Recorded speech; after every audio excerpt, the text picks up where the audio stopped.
Seperti apa pelaksanaan akikah yang syar'i? Apakah ada tuntunan untuk memutar bayi sambil bersalawat, lalu dipotong rambutnya sambil mengoleskan minyak wangi kepada para tamu undangan akikah? Inilah bumbu-bumbu nih.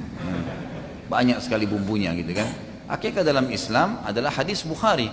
Kata Nabi SAW, tumpahkanlah darah untuknya, sembelih. Anak laki-laki 2 ekor kambing, anak perempuan 1 ekor kambing. Selesai. Itu pun tidak butuh, tidak harus dibuatkan acara. Gak usah buat acara. Setelah disembeli dibagikan kepada fakir miskin, anak yatim. Tapi kalau kita mau juga, kata sebagian ulama, mengundang orang ya sebagai bentuk syukur lahirnya anak ini, tapi tidak membuat acara khusus. Misalnya kerabatnya, teman-temannya diberikanlah makanan tersebut, karena memang makanan itu disembeli dengan cara syar'i ya. Untuk bayi ini maka dibolehkan. Kemudian memberikan nama yang terbaik di hari ketujuhnya. Ya, tentu paling afdal hari ketujuh, dan ini hadisnya hadis sahih. Kemudian juga membuang sisa tali pusar yang ada, kemudian mencukur rambutnya, memang ini sunnah Nabi SAW. Lalu rambutnya itu setelah dicukur, itu ditimbang dengan timbangan perak atau emas, lalu dinilai berapa nilai dalam bentuk uang. Kalau kita sekarang rupiah, kemudian disedekahkan kepada fakir miskin, itu dianjurkan. Tapi kalau bayinya digotong sana sini sambil baca salawat, nggak pernah ada sunnahnya ini. Ini dikarang-karang saja ini, gitu kan?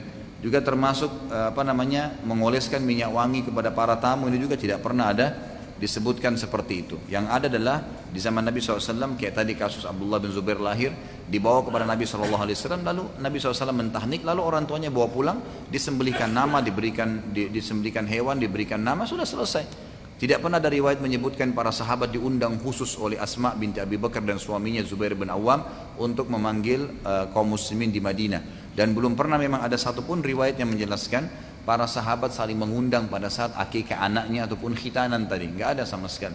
Jadi memang kita umum saja, sembelih lalu bagikan gitu kan. Itu kurang lebih seperti itu.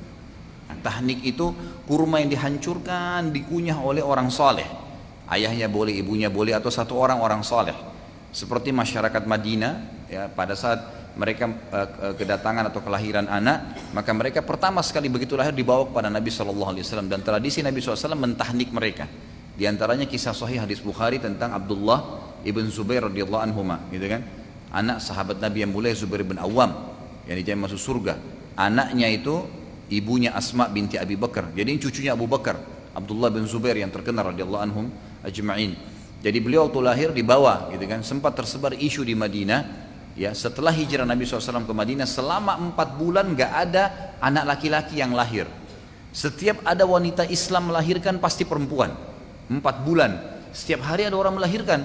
Tapi selama 4 bulan gak ada satupun anak laki-laki. Sampai orang Yahudi di Madinah sebarin berita isu bahwasanya kami telah menyihir orang Islam sehingga tidak ada keturunan laki-lakinya, gitu kan?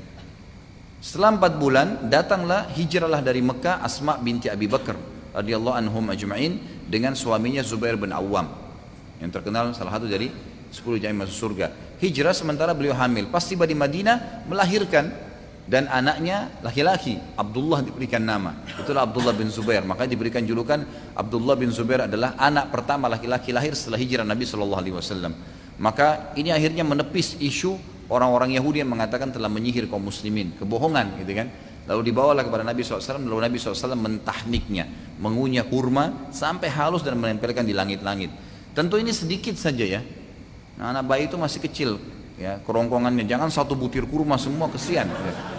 Sedikit saja, antum kunyah kecil sedikit. Saya berapa kali lakukan sama anak saya itu kecil sekali. Boleh satu buah kurma, tapi berulang kali gitu kan. Itu pun sampai halus sekali sehingga memang dia tinggal mengisap saripatinya gitu kan. Seperti itulah, itu disunnahkan dan ini ulama tidak menentukan hari. Yang jelas dianjurkan dari pertama lahir sampai beberapa hari ke depan gitu kan. Ada yang mengatakan sampai hari ke-7 karena hari ke-7 sudah masuk hari akikahnya ya, dipotongkan kambing. Ada yang mengatakan sampai sebulan, ada yang mengatakan tidak ada batas, dan Allah alam yang lebih kuat adalah tidak ada batas.